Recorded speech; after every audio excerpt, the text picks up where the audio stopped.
අද ගොඩාක් ලස්සන දවසක්. ගොඩ දවසක ඉඳලා මගේ හිතේ තිබුණු ආසාවක් මං අද ඉෂ්ට කරගන්නවා.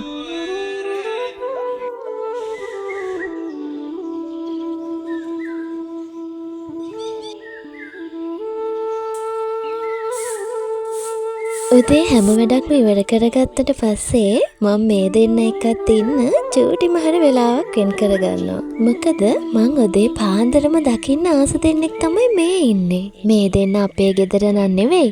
ඒ වුණාට මම හිටියොත් මේ දෙන්න මුළු දවසම මාත් එක්ක තමයි ඉන්නේ. ඉතින් ඒ වගේ අද ගෙදර ඉන්න දවසක් නිසා මේ දෙන්න අද මල් ළඟින් හෙල්ලෙන්නේ නැහැ. හිතේ තරහව පුරවගත්ත මිනිස්සු උදේ පාන්දරම දකින්නට වඩා මේ වගේ අව්‍යාජ හිනාවක් තියන අය දකින්න එක කොයිතරම් දෙයක්ද? ඉතින් අද උදේ කෑමකට තියෙන්නේ ඉරිඟු දාලා හදපු කිරිබත් එකක්. මං හරි මාසයි මේ ඉරිඟු බත් එක කන්න.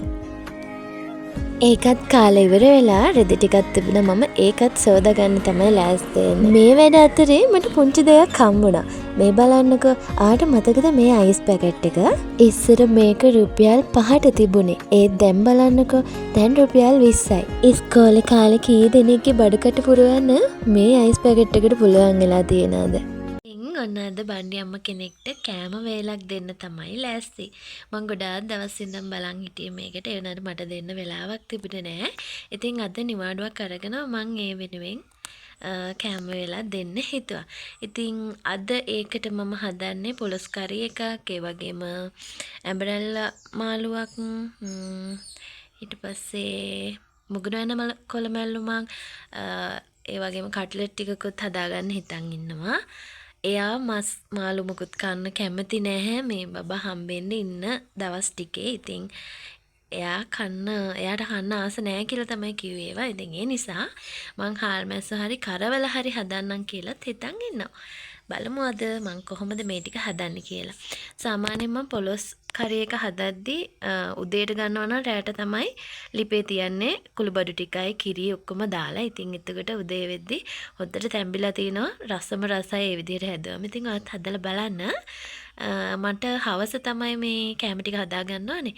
ඒ නිසා මං දැන් තමයි වැඩ ටික පටන් ගන්න හදන්නේ. එතකොට පැය 4-5ක් වගේ පොලොස් එක ලිපේ තියාගන්න පුළුවන් නිසා මම දැන් හදන්න පටන් ගන්නවා. දැනට අවුරුදු 3කට වගේ කලින් මම මේ වගේ බණ්ඩි අම්ම කෙනෙක්ට හදපු කෑම වේලක වීඩියෝ එකක් දාලා තිනවා. ඒක තමයි මගේ YouTube channel එකේ වැඩිම views ප්‍රමාණයක් තියෙන වීඩියෝ එක. ඉතින් ඒකත් මම මේ වීඩියෝ එකකින් පහලින් link එක දාලා තියන්නම්. කැමති කෙනෙක්ට ගිහින් බලන්න පුළුවන්. ඉතින් බලමු දැන් අපි කොහොමද මේ ටික හදාගන්නේ කියලා. පොලොස් කිරිය කහට අයින් වෙන්න ඕන හින්දා කහ වතුරයි ලුණුයි දාලා මම මේ විදිහට පොලොස් ටික කෑලි කපලා ඒ වතුරකට දාලා තියෙනවා. ඉතින් මම පොලොස් එක හදන වෙනම වීඩියෝ එකකින් අරන් ඇවිල්ලා තියෙනවා. ඉතින් ඒකෙන් ඔයාලට බලා ගන්න පුළුවන් මම කොහොමද පොලොස් කරි එක හදාගත්තේ කියලා. ඔන්න ඉතින් කලංකොලයකට තමයි මම අද කෑම හදාගන්න ලෑස්ති. පේර ගෙඩියක් තිබුණා. ඉතින් ඒකෙන් අච්චාරු ටිකකුත් හදාගෙන බොලිවුඩ් සින්දුකුත් අහන ගමන් තමයි වැඩ ටික කරන්න පටන් ගත්තේ. පොලොස් එකට දාන අමුද්‍රව්‍යයි ඒ හදන විදිහයි ඔක්කොම වීඩියෝ එකේ තියෙනවා. ඒකේ link එකත් මම මේකේ පහලින් දාලා තියන්නම්. කැමති කෙනෙක්ට එතනට ගිහිල්ලා වීඩියෝ එක බලන්න පුළුවන්.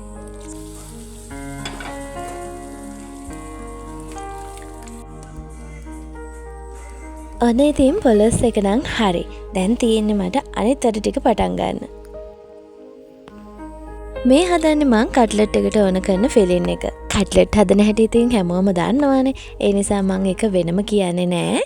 ඔන්න ඉතින් ඇඹරල් එකත් තම්බලා හදාගන්න මම ලෑස්ති කරගත්තා. ඇත්තටම ඇඹරල් එක තම්බලා ගන්න නැතුව අමුවෙන්ම කපලා හදාගන්නවා නම් ඒකේ තියෙන විටමින් ටික ආරක්ෂා වෙනවා.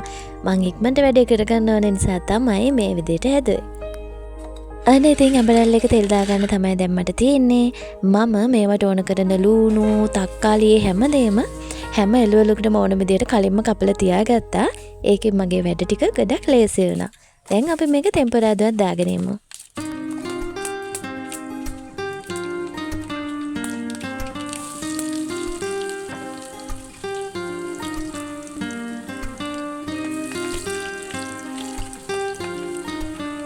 මේක වීඩියෝ එක මම කරේ අප්‍රේල් මුල වගේ.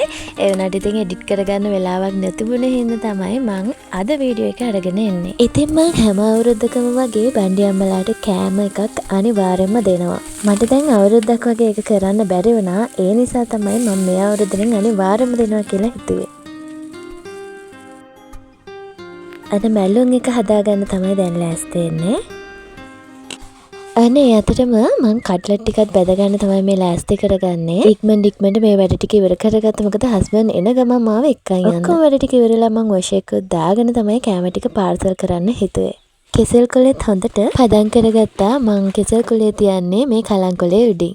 කෙසෙල් කොලේ කලංකොලේ කියන්නේ ඉතින් බණ්ඩි අම්මෙක්ට කැම එක දකින්නකොටම බඩ පිරෙන දෙයක්. ඉතින් ඒ නිසා තමයි මම මේ දෙකේම උදා ගන්න තීරණය කරේ.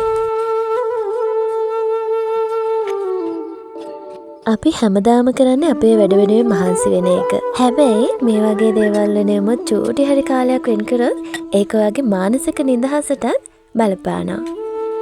මේක ඉතින් මම ගෙදර ඉඳි කාලෙත් කරපු දෙයක්. ඒ දවස්වල නම් මට අම්මගේ අක්කගේ යොදාව තිබුණා. හැබැයි අද මම තනියම තමයි මේ වැඩ ටික කරගත්තේ. ඇත්තටම කෑම එක දෙන්න කලින් මටම සතුටුයි මම මෙච්චර දේවල් තනියම ඉක්මනට හදාගත්තද කියලා. මේ පාර මං කෑම එක දෙන බණ්ඩි අම්මා මගේ හස්බන්ඩ්ගේ අක්කා. ඉතින් ඒක මට ඊටත් වඩා ලොකු සතුටක්.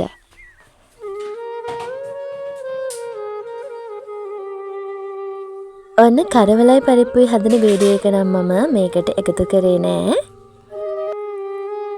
දැන් මේ ටික ඉක්මනට ලෑස්ති කරගෙන යන්න ඕනේ අක්කට කෑම එක ගිහින් දෙන්න.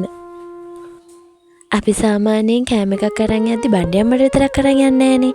ගෙදර හැමෝටම තරන් යනවා. ඉතින් මම බණ්ඩි අම්මට විතරක් කෙසෙල් කොලේ කෑම එක හදාගෙන වෙනම කෑම ටිකක් ලෑස්ති කරගත්තා ගෙදර අයට. පපඩම් එහෙමත් මම වෙනමම තමයි ගත්තේ. නැත්තම් ඉක්මනට පින්න අල්ලනවනේ. ඉතින් කියන්නකෝ මේ කෑම එක ලස්සනයිද රස පාටට තියෙනවද කියලා. ඇත්තටම බණ්ඩි අම්මා ගොඩාක් සතුටු වුණා. ගොඩාක් ආසාවෙන් කෑම එකත් කෑවා. මේ විදියට පොලොස් හදන්න නම් මම ඉගෙන ගත්තේ අපේ අම්මගෙන්. ඉතින් ඒ වීඩියෝ එක බලන්නකෝ කොහොමද මේ විදියට පොලොස් එක උක්කුවට හදාගන්නේ කියලා. මේ තියෙන්නේ මං ගෙදර අයට ලෑස්ති කරගත්ත කැම ටික. එහෙනම් ඉතින් දැන් අපි කැම ටිකත් අරගෙන යමු. මම බණ්ඩි අම්මට දෙන තැන නම් වීඩියෝස් මොකුත්ම ගත්තේ නෑ. ඒක ඉතින් හොඳ නෑනේ. එහෙනම් ආයෙමත් දවසක හම්බ වෙමු. වීඩියෝ එක ගැන අදහස් කමෙන්ට් කරන්න අමතක කරන්න එපා. එහෙනම් හැමෝම සතුටින් පරිස්සමෙන් ආදරෙන් ඉන්න ඕන.